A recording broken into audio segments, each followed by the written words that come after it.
오늘은 우리가 누가복음 3장 앞쪽 부분의 말씀을 통해서 침례자 요한의 사역에 대해서 살펴보도록 하겠습니다.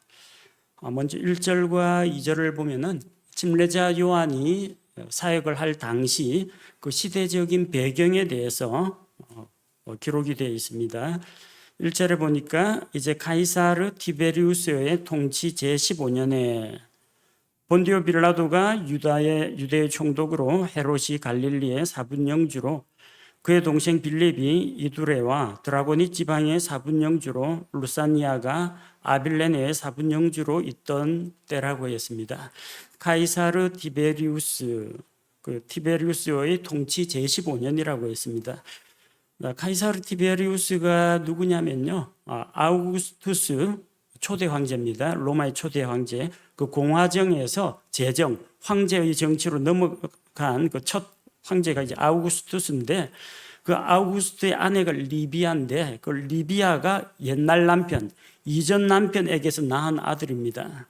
그러면은 그 아들이 자동으로 새아버지, 그 아버지라고 부르고 들어올 것 같지만, 로마에서는 그 남편이 그 부인이 낳은 아들에 대해서 인준을 해주지 않으면 걔는 그냥 남입니다. 그래서 입양이라는 제도가 있어요. 그래서 그 가문에 입양이 되면 아버지의 재산과 권력과 모든 것을 물려받게 됩니다. 그런데 이 티베리우스가 아마 그 아우구스투스의 눈에 든 모양입니다. 아우구스투스가 자기 딸 율리아하고 티베리우스를 맺어줍니다. 사실 말하자면 그 자기 부인의 옛날 남편의 그 아들하고 자기 딸하고 맺어주는 거거든요. 근데 그 당시에 티베리우스는 이미 아내가 있었습니다. 근데 그 티베리우스 그 아내를 강제로 이혼시키고 자기 딸하고 엮어주었습니다. 그리고 정식으로 자기 가문에 입양을 해서 후계자로 삼은 겁니다. 그래서 AD 12년부터 그 아우구스투스와 새아버지 아우구스투스와 그 입양된 아들 티베리우스가 공동으로 통치를 하게 됩니다. 그리고 AD 14년에 아우구스투스가 죽고 나서 티베리우스가 단독으로 통치를 하게 됩니다. 그래서 티베리우스의 통치 15년이라는 말은 그가 아버지하고 같이 이 다스리기 시작하던 AD 12년부터 15년을 계수하면 AD 26년입니다.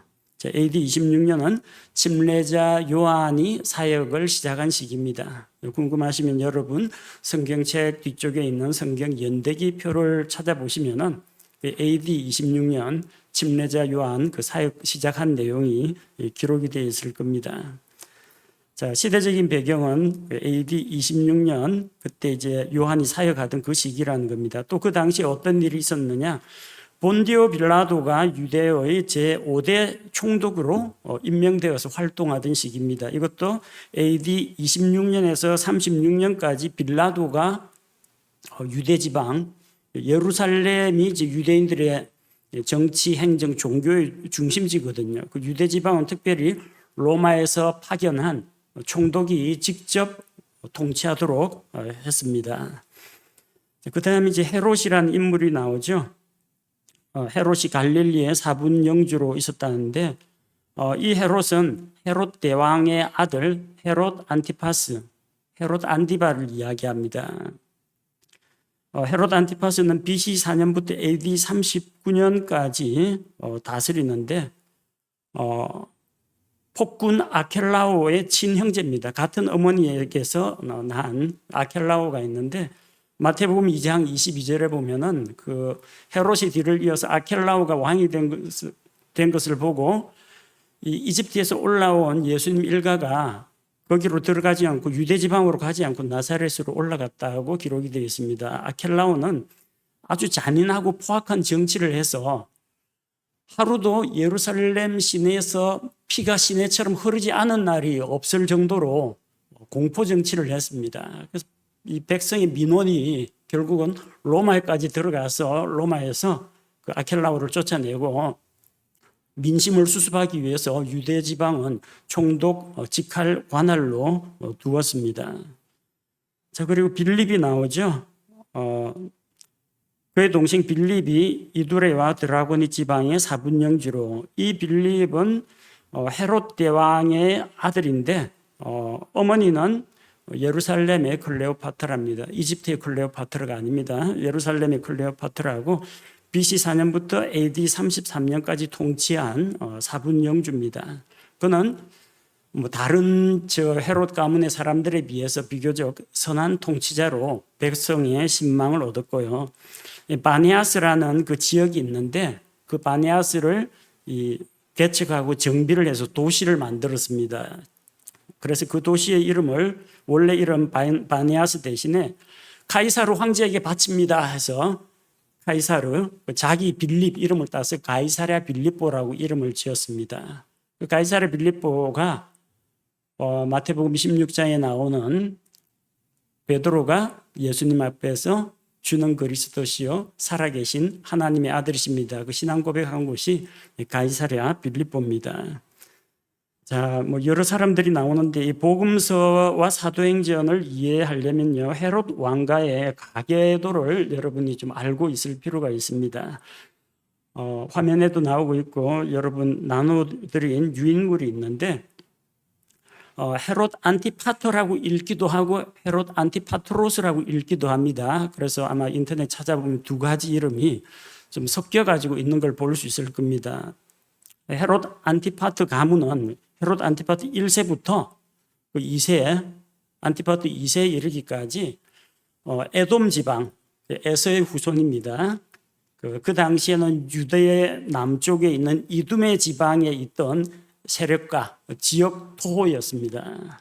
근데 일찍부터 이 정치적인 감각이 발달해서 자기가 가지고 있는 이 부를 가지고 로마의 폼페이우스 장군 그리고 율리우스 카이사르 시저 황제 거기에 물질적으로 원조를 줬습니다. 그래서 로마하고 아주 끈끈한 인맥을 만들어 놨습니다. 그러니까 그 가문에 유대인들에게서 이스라엘 사람 중에서 다스리는 통치자를 세우면 단합이 잘 되니까 반란을 일으킬 수도 있단 말입니다. 그런데 야곱과 에서, 이스라엘 민족과 에돔 민족의 민족적인 갈등을 이용하면 이재희, 오랑캐로 오랑캐를 제압한다. 이 방법으로 갈등 관계에 있는 이 에돔 출신의 헤롯 집안 사람을 딱 거기에다가 사분영주로 왕으로 임명하면은 이스라엘하고 손잡을 일이 없죠, 통치자가.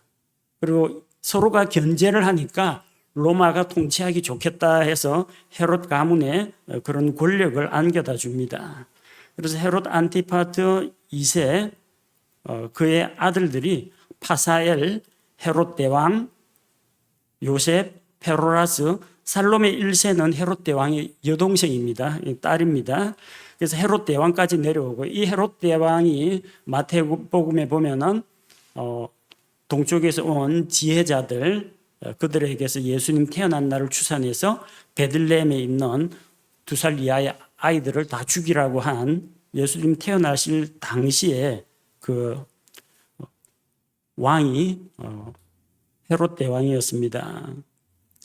나머지 그 형제나 자매는 별 중요한 인물이 아니고요. 그 헤롯 대왕에게 아내가 여럿이 있었어요. 헤롯 대왕 아래쪽에 타원으로 되어 있는 다 여자들이고 그 아내들입니다. 도리스가 있고 마리암네 1세가 있고 마리암네 2세가 있고 말다스가 있고 클레오파트라가 있습니다.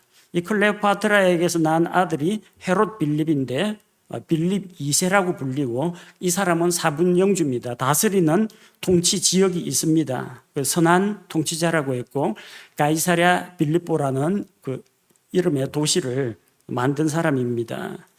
자, 그런데 여기 또 주목할 사람이 누가 있느냐면은 이제 헤롯 빌립 1세가 있어요. 설교자들 중에서도 헷갈리는 사람들이 있습니다. 이 헤롯 빌립 1세는 누구냐면 헤로디아의 첫 남편입니다. 그 헤로디아는 누구냐면요.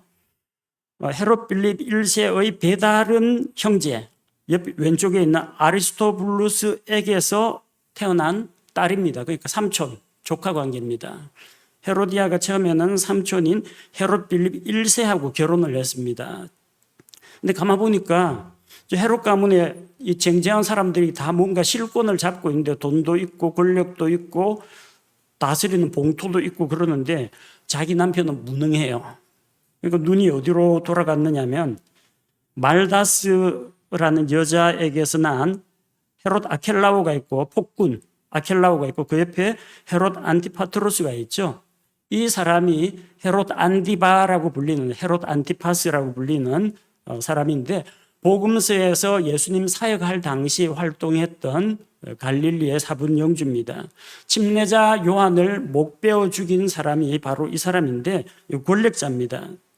갈릴리 지방을 통치하고 있으니까 아주 영향력이 큰 사람이거든요. 그래서 이 헤롯 안티파트로스가 동생 헤롯 빌립 1세, 영토가 없는 조금 무능한 남편의 아내였던 헤로디아라는 제수씨를 유혹해가 서로 이제 눈이 맞아가지고 사통을 하게 됩니다. 그래서 동생에게서 헤로디아를 빼앗아가지고 자기 부인으로 삼습니다. 침례자 요한이 이것은 부도덕한 일이다. 율법에 어긋난다. 그러면서 문제를 제기했습니다. 왜냐하면 이 당시에 이두메 지역은 하스모니안 왕조 당시에 요한 히르카누스가 에돔을 정벌하면서 그 남자들을 전부 강제 할례시켜갖고 유대교로 귀화를 시켰기 때문에 혈통상으로는 에돔 사람이지만 이 귀화한 유대인들입니다. 그러니까 당신들도 유대 율법을 지켜야 된다. 제수씨를 빼앗아가지고 자기 아내로 삼는 것은 부도덕한 일이다라고 비난을 했기 때문에 헤롯 안티파트로스, 헤롯 안디바가 침례자 요한을 잡아다가 가두고 나중에 헤로디아의 딸이 자기 생일잔치에서 춤을 춰가지고 자기를 기쁘게 하니까 무엇이든지 구하라, 손을 들어주겠다 해서 그 딸이 엄마 뭘 구할까요 하니까 헤로디아가 침례자 요한 목을 베어가지고 달라고 해라. 그래서 침례자 요한이 참으로 어이없게 죽임을 당하게 되는 겁니다. 성경에 나오는 사건들이 이 헤롯 집안하고 이렇게 얽혀 있습니다. 마리암니 1세에서 나온 아리스토블루스의 아들, 딸들이 헤롯 칼키스, 헤롯 아그리파 1세, 그리고 헤로디아 이렇게 이남 일녀가 있습니다. 자, 그 가운데 헤롯 아그리파 1세가 있습니다. 이 헤롯 아그리파 1세는 누구냐 하면은 신약교회가 이제 세워졌을 때 예루살렘에서 지도자로 있던 사도들 가운데에서 형제 야고보와 요한, 세베대의 아들들 그 중에서 야고보, 이 야고보를 칼로 죽인 사람이 바로 헤롯 아그리파 1세입니다. 그러고 나서 자기는 유이 두로와 시돈 사람들 앞에서 막 연설을 하고 그 사람들이 갈릴리 지방에서 나는 곡식을 사서 얻어먹어야 되기 때문에 헤롯이 그냥 뭐 연설을 하는데 와 이것은 신의 소리다 하면서 박수치고 열광하니까 영광을 하나님께 돌리지 않아서 벌레에게 먹혀 죽은 사람이 헤롯 아그리파 1세입니다.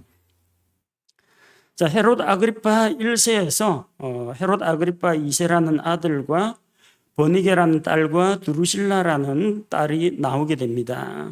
이 버니게는 누구냐면요. 사도행전 25장에서 총독 베스도와 함께 바울을 신문하던 아그리파 왕, 그 아그리파와 버니게가 같이 재판정으로 들어왔다라고 했죠. 둘은 남매지간입니다. 그런데 버니게가 첫 결혼을 누구하고 했느냐면 그 헤롯 아그리파 1세의 형제인 헤롯 칼키스, 자기 삼촌하고 결혼을 했습니다. 근데 결혼이 가정이 이제 파탄이 나고 나서 혼자 집으로 돌아와서 외롭게 있다가 자기 오빠 헤롯 아그리파 2세하고 만나가지고 남매간에 결혼을 했습니다. 그래서 부부지간인 동시에 남매지간입니다. 헤롯 아그리파 2세도 사도 바울 앞에서 복음을 들었죠.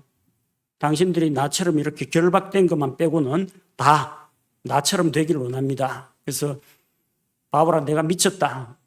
열심히 많이 공부하더니 너 많은 학문이 너를 미치게 만든다.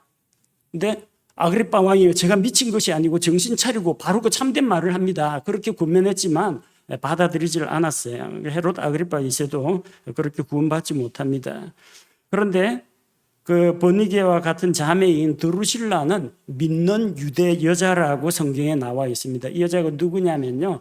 베스도가 부임하기 이전에 총독 벨릭스, 바울이 예루살렘에서 유대인들에게 거의 맞아 죽게 되었을 때 총대장이 가서 그를 구출해 가지고 가이사랴에 총독의 관저로 보냈습니다. 안전하게 밤중에 기병편으로 보냈습니다. 그 벨릭스가 보호하고 있었어요. 벨릭스의 아내 드루실라가 믿는 여자였습니다. 그래서 남편인 벨릭스하고 같이 갇혀 있는 바울을 자주 면담하면서 의와 절제와 다가올 심판에 대해서 말씀을 들었습니다. 근데 벨릭스는 별로 이 복음에 대해서는 관심이 없고 바울을 좀 자주 불러가지고 혹시라도 돈을 좀 많이 찔러주면 좀 풀어주려고 생각했는데 바울이 돈이 어디 있습니까? 그래서 벨릭스가 자기 임기 끝나고 나니까 이제 베스도가 오게 되고 베스도와 아그리빠가 같이 바울을 재판해서 이제 로마로 보내게 되는 겁니다. 그리고 헤로디아의 딸, 헤롯 안티파스 앞에서 춤을 춰가지고 기쁘게 했던 딸, 헤로디아의 딸 살로메는 나중에 사분영주 헤롯 빌립 2세, 그와 또 결혼을 하게 됩니다. 뭔 이런 이상한 족보가 다 있느냐 할지 모르겠지만 이게 로마나 에돔 사람들이나 이런 콩가루 집안 같은 족보가 실제로 존재한다는 겁니다. 자기 가문의 혈통을 소중하게 여기고 그 다음에 믿을 것은 혈연밖에 없다. 이런 사람들이 정권 유지와 또 자기 가문의 혈통을 보존하기 위해서 이렇게 친인척 간에 근친 간에 이런 결혼도 성행했었다는 겁니다. 자, 이런 것들을 미리 이제 알아두시면은 지금 이 침례자 요한이 활동하던 시대가 어떤 시대인지 아마 짐작이 될 겁니다. 외적으로는 로마의 군사적인 이 압박 때문에 시달리고 있고 정치적으로는 이스라엘 사람을 에돔 사람이 지배하고 다스리는 그것도 이런 부도덕한 좀 인륜에 어긋나는 짓을 저지르는 하여튼 이 이방의 나쁜 풍습들이 들어와 있는 이런 악한 세대였다라는 것을 이제 알 수가 있습니다. 자, 우리 정치적인 배경에 대해서 살펴보았고요. 종교적인 배경을 살펴보면은 2절에 안나스와 가야바가 대제사장으로 있을 때 하나님의 말씀이 광야에서 사가랴의 아들 요한에게 임하니라. 이 말씀을 들으면 이제 참 우리가 안타까운 마음이 듭니다. 안나스와 가야바가 대제사장으로 있다라고 했는데 가야바가 사위고 안나스가 장인입니다. 그리고 대제사장은 한 명밖에 될 수 없어요. 그 대제사장이 죽어야만 다음 때 그의 아들들 가운데에서 대제사장을 임명합니다. 대제사장은 한 명밖에 없고 종신제입니다. 죽을 때까지 대제사장입니다. 그런데 이게 언제부터 깨졌느냐 하면요. 신구약 중간기 마카비 가문이 외세에 항쟁하던 그런 시기에 이방의 집권자들이 이 이스라엘의 왕이 없던 시기 포로 생활에서 돌아온 다음에 이 그리스의 뒤를 이어서 정권을 잡게 된 셀루쿠스 왕조 그리고 이 왕조가 내려와서 지배를 하고 이방 민족의 지배를 받고 있을 이 당시에는 돈을 싸들고 이방의 왕을 찾아가면 예루살렘과 유대 지방을 다스리고 있는 이방인의 왕에게 뇌물을 먹이면 대제사장 시켜줍니다. 매관매직을 한 거예요. 근데 누가 대제사장이 되는데 다른 사람이 그 사람보다 더 많은 돈을 싸갖고 와서 그 사람 폐위시키고 나를 대제사장으로 세워주십시오 하면은 더 많은 뇌물을 가지고 온 사람한테 대제사장직을 내어줬다라는 겁니다. 제사장 제도가 이렇게 타락해 있으니까 대제사장이 2명이 되더라도 이상할 게 없던 그런 시대입니다. 그것도 대제사장이 자기 나중에 죽거든 아들에게 이걸 물려줘야 되는데 자기 사위한테 미리부터 권력을 줘놓은 겁니다. 종교 권력을 줘놓은 겁니다. 그래서 한 번은 안나스가 한 번은 가야바가 번갈아 가면서 대제사장을 해먹었다는 겁니다. 요한복음 18장 13절에 요한복음 18장 13절에 보면 먼저 안나스, 장인입니다. 안나스에게로 끌고 갔으니 이는 그가 그 해의 대제사장인 가야바의 장인이었기 때문이더라. 그 해에는 대제사장이 가야바였다는 겁니다. 다른 해에는 안나스가 번갈아 가면서 장인하고 사위가 이 대제사장직을 번갈아 가면서 맡았다는 겁니다. 대제사장은 종신직이지 한 해의 대제사장이라는 것은 성경에 없습니다. 영적으로 이처럼 타락하고 제사장 직분까지도 사고팔고 개인의 욕심에 따라서 이렇게 율법을 어기고 자기들 마음대로 하던 그런 시기라는 겁니다. 그러니까 이런 더러운 꼴 안 보려고 바리새파 사람들은 분리주의자라는 뜻입니다. 우리는 너희와 같이 이방인들과 손잡고 그리고 타락한 성전과 제사 제도에는 가담할 수가 없다 해가지고 회당으로 가서 백성에게 율법을 가르치고 경건한 생활을 하던 그런 사람들이 이제 바리새인들입니다. 그리고 바리새인들은 이제 사람들에게 자기를 과시하고 종교적인 모습을 보여주려고 애쓰던 그 위선자들이었습니다. 그래서 이런 거 저런 거 다 보기 싫은 사람은 어떻게 하느냐? 짐 싸들고 광야로 가서 동굴 속에 거하면서 마치 수도원 생활하듯이 그런 식으로 나간 사람들이 있는데 그런 사람들을 가리켜서 속세를 떠나서 은둔 생활을 하던 사람들이 에세네파입니다. 자, 이런 시기에 이제 하나님의 말씀이 광야에 있던 사가랴의 아들 요한, 집례자 요한에게 임했습니다. 그 광야라고 하는 것은 예루살렘에서 동쪽 아래로 요르단강 쪽으로 여리고 쪽으로 내려가는데 그 경사 비탈길이 있습니다. 그리고 요르단 분지가 푹 꺼져 있습니다. 오른쪽에는 이제 요르단 동편에 산지가 있는데 그 분지 아래쪽 푹 꺼진 쪽으로 이제 요르단강이 흘러가고 있습니다. 그래서 서쪽 유대산지와 동쪽 요르단 저지대 그리고 사이에 있는 황량한 땅을 가리켜서 유대 광야라고 부릅니다. 그 광야에서 메뚜기를 잡아먹고 들꿀을 따서 먹으면서 속세를 떠나서 요한이 그런 생활을 했다는 겁니다. 그래서 사람들 중에서는 이 집례자 요한이 에세네파가 아닌가 그렇게 생각하는 사람도 있습니다. 그런데 3절에 보면은 그가 요르단 부근의 온 지역으로 가서 죄들의 사면을 얻게 하는 회개의 집례를 선포하였다 기록되어 있습니다. 에세네파하고 다른 점이 뭐냐면요. 에세네파는 속세를 떠나서 은둔 생활을 합니다. 광야에 들어가거나 바위 동굴 속으로 들어가서 생활을 합니다. 하지만 집례자 요한은 광야 생활을 하면서 대중을 만나서 그들에게 하나님의 말씀을 선포하고 대중과 소통하는 이런 생활을 했기 때문에 은둔 생활이 아닙니다. 에세네파가 아니라는 거죠.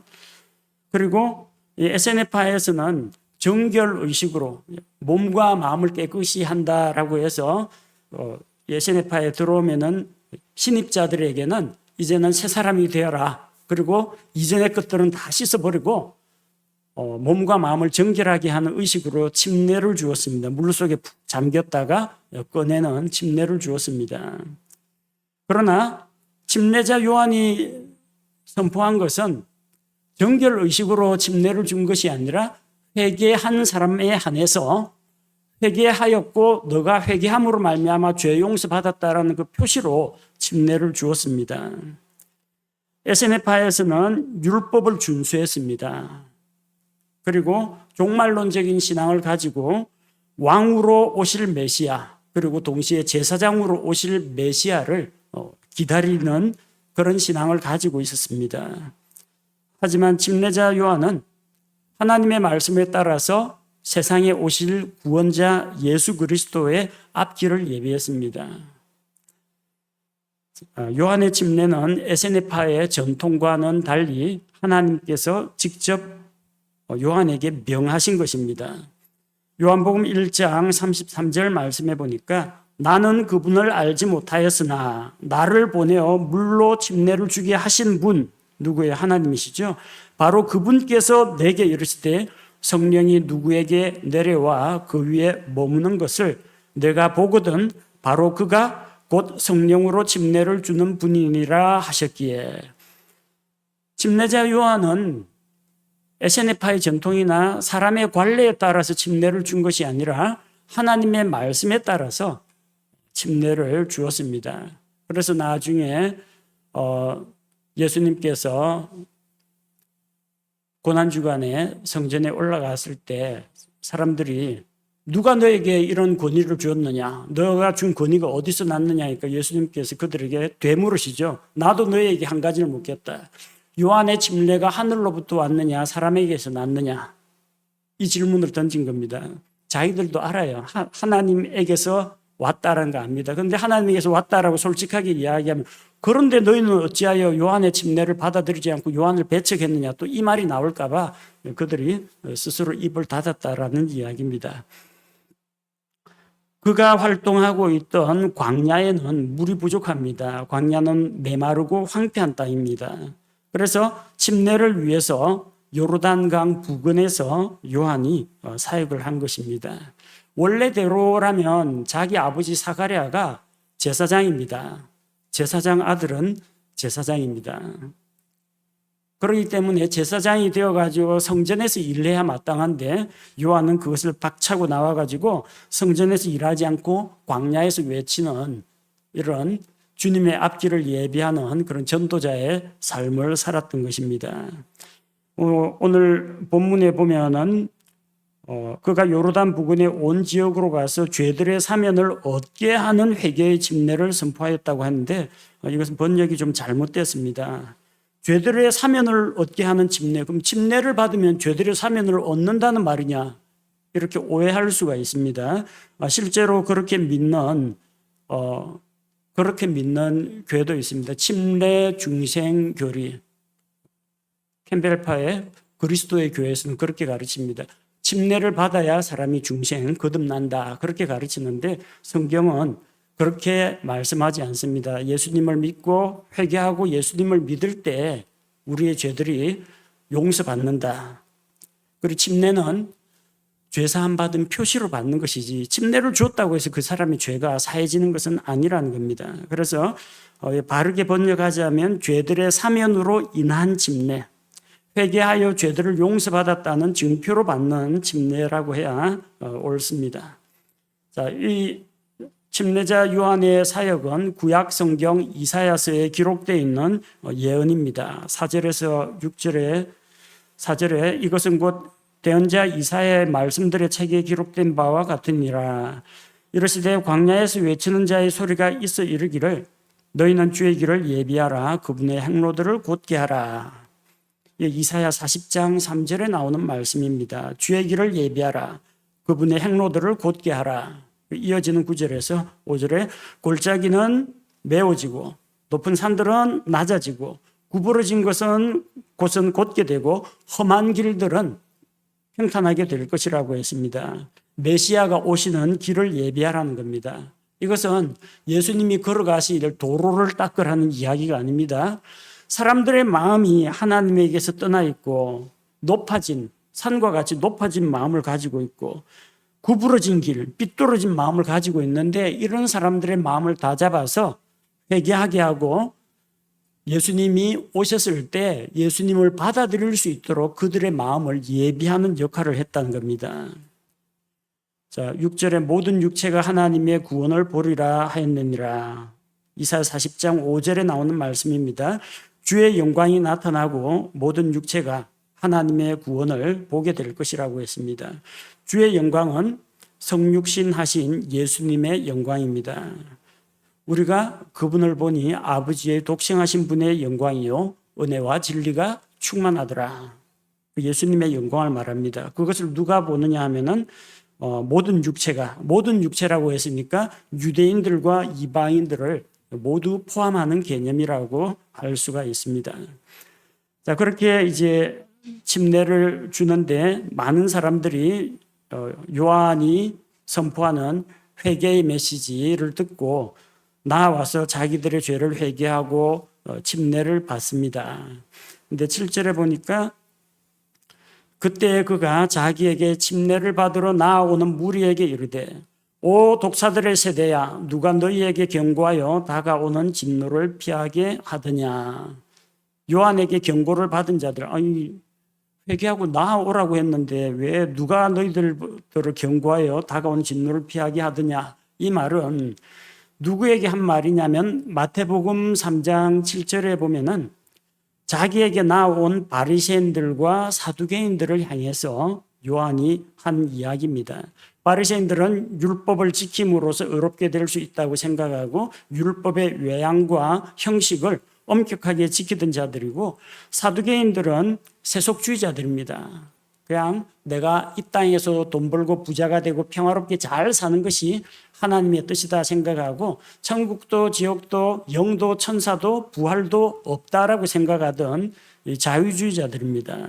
그런데 그런 자들도 요한에게 나와왔다는 겁니다. 왜 나왔겠어요?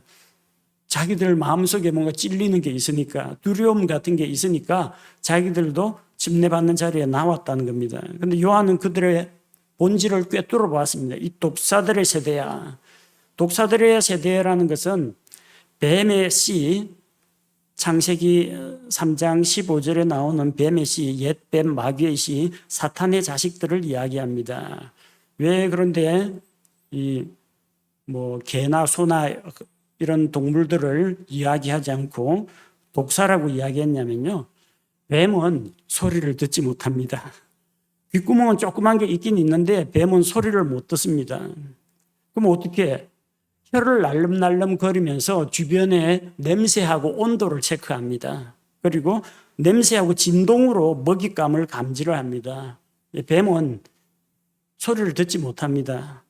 왜 독사들의 세대라고 했을까요? 하나님의 말씀들을 들을 귀가 없다는 겁니다. 요한계시록에서 귀 있는 자는 들을지어다, 들을 귀 있는 자는 들을지어다 하는데 이 독사의 자식들은 들을 귀가 없다는 겁니다. 하나님의 말씀을 들을 줄은 몰라요. 요한이 책망하는 게 그겁니다. 침례는 죄들을 회개하고 하나님께로 돌아오고 하나님께서 보내실 구원자 예수님을 만나기 위한 것이지, 누가 너희들어 다가올 진노로의 심판을 피하기 위한 수단으로 침례를 받으라고 했느냐, 이 이야기입니다. 침례는 진노의 심판을 피하기 위한 수단이 아닙니다. 하나님 앞에서 진정으로 죄를 회개하여 용서받고 하나님과의 관계를 다시 회복하는 것이 목적이라는 겁니다. 따라서 8절에 그러므로 회개에 합당한 열매를 맺고 너희 속으로 우리에게는 아브라함이 우리 아버지로 있다 하고 말하기 시작하지 말라. 내가 너희에게 이르노니 하나님께서는 능히 이 돌들로도 아브라함에게 자손들을 일으키실 수 있느니라.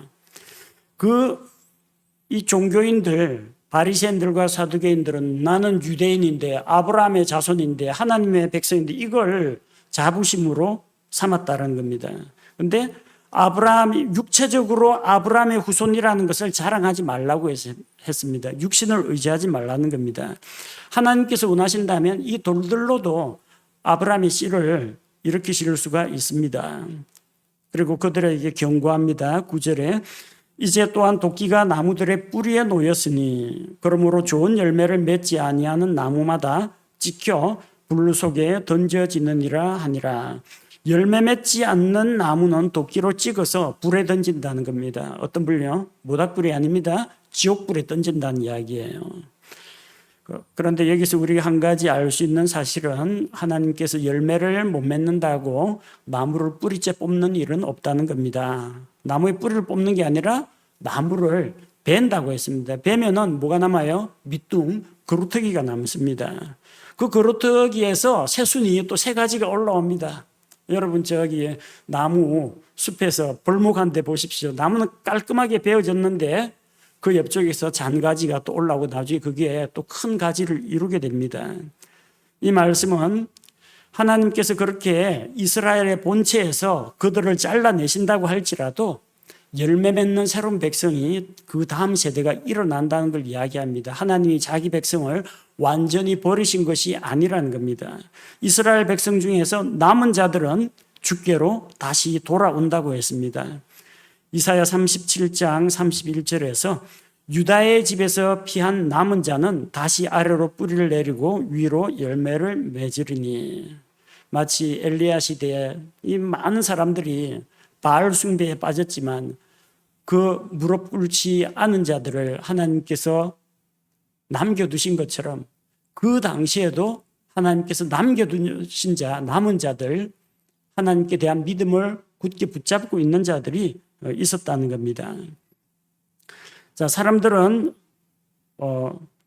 회개의 열매를 맺으라고, 회개에 합당한 열매를 맺으라고 요한이 말하니까 10절에 사람들이 그에게 물어 이르되 그러면 우리는 무엇을 하리까? 무엇을 해야 하는가? 회개하고 침례를 받은 자에게 어떠한 삶이 필요합니까? 어떤 삶의 증거가 있어야 됩니까? 물어보니까 11절에 겉옷을 여벌로 가진 자, 뭐 두 벌이나 두 벌 이상 가지고 있는 자는 한 벌도 없는 자에게 나눠주라고 했습니다. 먹을 것이 있는 자는 없는 자에게 나눠주라고 했습니다. 즉 이것은 입술로만 내가 회개한다라고 하지 말고 사랑과 공의를 실천해 보이라는 겁니다. 입으로만 회개하는 게 아니라 여러분 진정한 회개는 주머니가 회개해야 진짜 회개하는 겁니다. 하나님 앞에서 자기 주머니 자기 거 다 차고 있으면서 안 내놓으려고 하면 이거 아직 회개가 덜 된 겁니다. 우리의 신앙 고백은 입술로만 고백하는 것이 아니라 우리의 말과 행실과 삶의 증거로 드러나야 한다는 것을 이야기합니다. 그들 가운데 세리들도 찾아왔습니다. 12절에 보니까 그때 세리들도 침례를 받으려고 와서 그에게 이르되 선생님이여 우리는 무엇을 하리까 하매 세리들은 로마 정부가 고용한 이 세금 징수원입니다. 로마의 밑에서 자기 백성의 동족의 세금을 걷어가 로마에 바치는 당시 유대인들에게는 민족 반역자였습니다. 우리나라식으로 이야기하면은 일제 일본 순사 앞잡이가 되어가지고 동족을 팔아먹는 친일 부역자 정도로 간주가 되었습니다. 그런데 이 세리들은 원래 정해진 것보다 세금을 많이 걷습니다. 왜냐하면 일단 로마 정부에 바쳐야 할 할당량이 있습니다. 그 조세 등록한 거 보면요, 몇 명이 있고 수입이 어찌 되는지 다 나와 있기 때문에 숨길 수가 없어요. 로마 정부에 바쳐야 할 목표치가 있습니다. 그런데 가난해가 세금을 못 내는 사람들이 있다는 겁니다.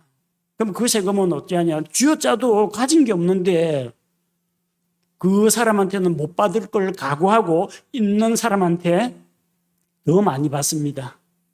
세금 결손분까지도 더 계산해가지고 받는다는 겁니다. 그 다음에 자기도 챙길 몫이 있어야 되겠죠. 자기가 챙길 몫도 포함해서 걷어들이는 겁니다. 그래서 조금 욕심을 내자면은 이 가운데 로마에 바칠 거, 그리고 결손분, 세금 결손분 메울 거, 거기다 자기가 가질 몫을 아주 크게 하자면요, 백성을 착취해갖고 많이 쥐어짜면 됩니다. 그래가지고 세리들 가운데 부자인 사람들이 많이 있었다는 겁니다. 하지만 유대인들에게는 세리와 죄인들하고 한 통속으로 한 묶음으로 봤습니다. 세리와 창녀들 똑같은 창녀하고 똑같은 등급으로 봤다는 겁니다. 예수님께서는 로마의 조세권, 세금을 걷어들이는 권리를 인정하셨습니다. 세금 걷어들이는 세리의 직업도 인정하셨습니다. 예수님 제자 가운데 마태도 세리 출신입니다. 그러니까 세리는 잘못된 거니까 세리란 직업은 버리고 회개하라 그게 아니라 세리도 그냥 직업으로 인정하고 세리를 그만둘 필요는 없다고 했습니다. 직업이 문제가 아니라 그 환경에서 어떻게 하나님을 공경하면서 살 것인가, 이게 더 중요한 겁니다. 예컨대 여러분 그리스도인들 중에서 뭐 진로 하이트 뭐 이런데 취직을 한 사람이 있다. 그가 예수님을 믿었다. 아이고 내가 술 공장에 취직해서는 안 되겠구나. 그럼 이 회사 사표 내고 나가야 되느냐?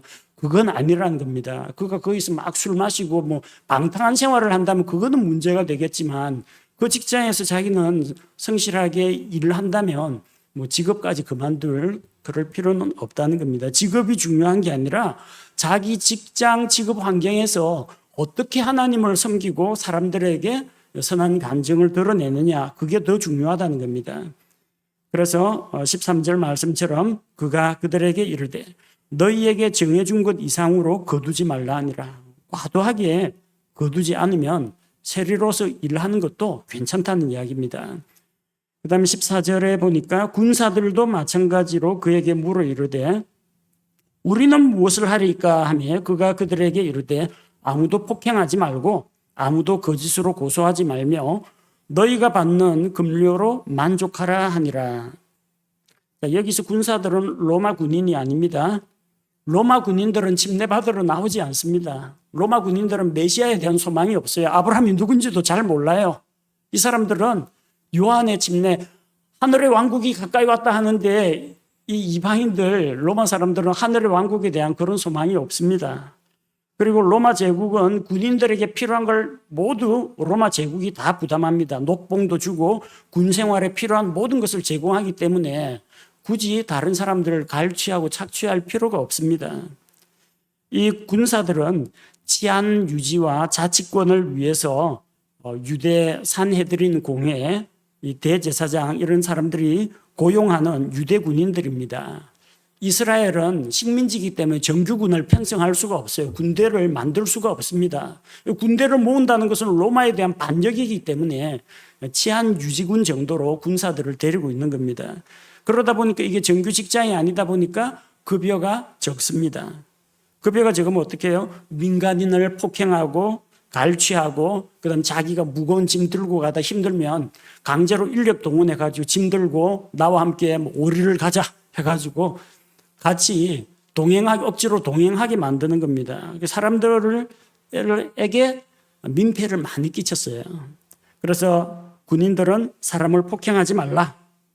그리고 거짓으로 사람을 고소하지 말라. 거짓으로 고소해가지고 잡아놓고 뇌물을 내놓으면, 뇌물을 주면 이제 풀어주는 이런 불합리한 일은 하지 말라는 겁니다. 그리고 적지만 지급받은 그 급료로 만족하라고 요한이 그들에게 명한 것입니다. 선한 행실은 회개의 조건이 아닙니다. 그러나 회개한 자에게는 회개의 열매가 나타나는 것이 옳다는 겁니다. 요한의 침례는 각 사람이 하나님 앞에서 회개하고 자기 죄들을 용서받은 표시로서 침례를 주었습니다. 그리고 마침내 침례자 요한의 뒤에 구원자 예수님께서 오셔서 죄인들을 부르시면 그들은 이제 주님께 나아올 수가 있었습니다. 요한은 죄 문제를 해결해 주지는 못했습니다. 다만 그들의 마음을 하나님께 회개하고 돌아오도록 예수님을 받아들일 수 있도록 그들의 높아진 마음, 삐딱한 마음, 침체된 마음 이런 것들을 평탄하게 곧게 만들어서 주님 오시는 길을 예비한 것입니다. 그래서 요한의 사역은 죄인들을 주님 앞으로 데려오는, 인도하는 그런 역할을 했습니다. 당시 요한의 침례는 구원이 없었습니다. 그것은 회개한 자에게 회개의 표시로 주어진 침례였고 요한의 침례는 그 침례를 통해서 그리스도와 함께 죽고 그리스도와 함께 일으켜지는 그리스도의 몸에 연합하는 그런 침례는 아니었습니다. 다만 요한의 침례를 받은 자들, 하나님 앞에 회개하고 또 요한이 전하는 하나님의 말씀을 받아들인 자들은 나중에 예수님도 받아들입니다. 그래서 요한이 자기를 가리켜서 나는 신랑 되신 예수님의 친구다. 신부를 취하는 자는 신랑이지만 나는 친구로서 이 신부를 신랑에게 데려다 주는 것으로 인해서 신랑이 기뻐하는 것을 보고 나도 크게 기뻐한다라고 했습니다. 침례자 요한 자신은 그리스도가 아니요 우리의 신랑이 아닙니다. 신랑의 친구로서 죄인들을 주님 앞으로 인도하는 그런 사역을 감당했던 것입니다. 침례자 요한이 활동하던 그런 시대적인 배경과 또 요한이 전한 메시지 그리고 회개의 침례에 수반되는 회개의 열매에 대해서 오늘 살펴보았습니다. 다음에 우리 주 예수님께서 침례를 받으시고 본격적으로 사역을 시작하는 이야기는 우리 다음 시간에 다루도록 하겠습니다. 함께 기도하겠습니다. 하나님 아버지, 오늘 침례자 요한의 사역에 대해서 살펴보았습니다. 정치적으로 또 어려운 시절, 경제적으로 궁핍한 시절, 영적으로 종교적으로 타락한 그런 시대에 광야에서 활동하던 침례자 요한에게 주의 영께서 임하시고 주의 말씀이 임하셔서 메시아가 오실 앞길을 예비하게 하신 것을 살펴보았습니다. 사람들의 마음을 예비하여 그리스도께로 인도하는 요한의 사역을 우리가 살펴보면서 오늘날 하나님을 대적하여 높아진 사상을 가진 자들, 하나님 앞에서 삐뚤어진 어그러진 길을 가고 있는 자들을 복음의 말씀으로 사로잡아서 그리스도께 복종케 하고 그리스도께로 인도하는 이 사역을 요한처럼 우리도 감당하게 도와주옵소서. 요한이 오실 그리스도를 위하여 앞길을 예비한 것처럼 세상에 다시 오실 주님 오시는 그날까지 사람들의 마음을 예비하여 주님께로 인도하는 이 사역을 우리 교회가 감당하게 도와주옵소서. 예수님의 이름으로 기도합니다. 아멘.